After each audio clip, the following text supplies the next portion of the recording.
வணக்கம் ராணி கிச்சன். இப்போ நான் என்ன செய்ய போகிறேன்னா கேரட்டு வடை பண்ண போகிறேன். கேரட்டு துருவி வச்சுருக்கேன். ஒரு ஒரு 150 கேரட் எடுத்து துருவி வச்சுருக்கேன். 100 கடலைப்பருப்பு போடுறேன். அரிசி இதை வச்சுருக்க பாருங்கள். இதில் இதை கலந்துக்கலாம். பசங்க பொரியல் சாப்பிட்லன்னா இது போல் வடையாக பண்ணி கொடுக்கலாம். இதுக்கு தேவையான பச்சை மிளகாய் போட்டுக்கலாம். அதில் வெங்காயம், தேவையான உப்பு, நம்மளுக்கு எவ்வளோ தேவையோ அவ்வளோ, கொஞ்சோண்டு கருவேப்பிலை, கொத்தமல்லி இதை போட்டு நல்லா பிசைஞ்சிக்கலாம்.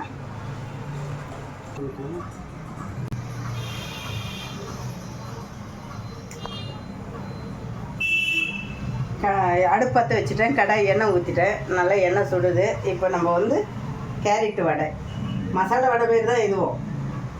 ஏன்னா குழந்தைங்க கொஞ்சம் விரும்பி சாப்பிடும்.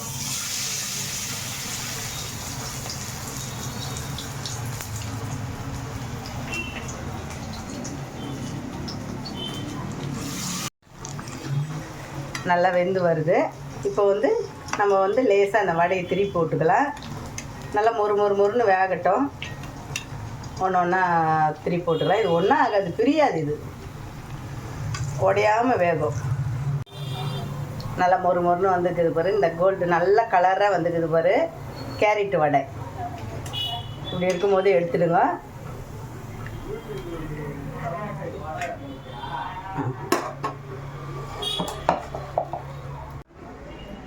கேரட் வடை ரெடி பண்ணிட்டேன்.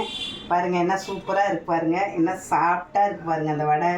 இதை போல் நீங்களும் சுட்டு சாப்பிட்டு பாருங்கள். குழந்தைங்க ஸ்கூல் விட்டு வந்ததும் அதை செய்து கொடுங்க. ராணி கிச்சனை மறக்காமல் பாருங்கள்.